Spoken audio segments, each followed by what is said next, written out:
ఆధ్యాత్మిక ఆదిదైవిక ఆదిభౌతిక తాపత్రయ నివారణ సిద్ధ్యర్థం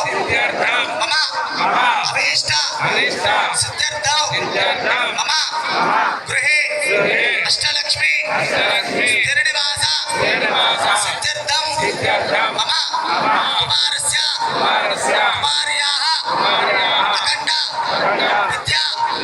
ఉద్యోగ వివాహ సంతాన ఆరోగ్యద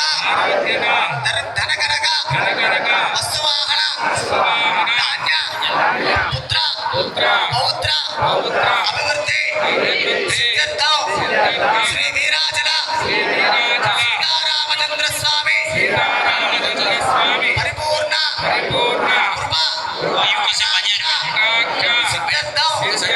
తిరుకల్యాణ మహోత్సవ కైంకర్యం ఆచార్య శ్రీహస్తేన ధరిష్యే. అందరూ కూడా చేతులు జోడించి శిరస్సు వంచి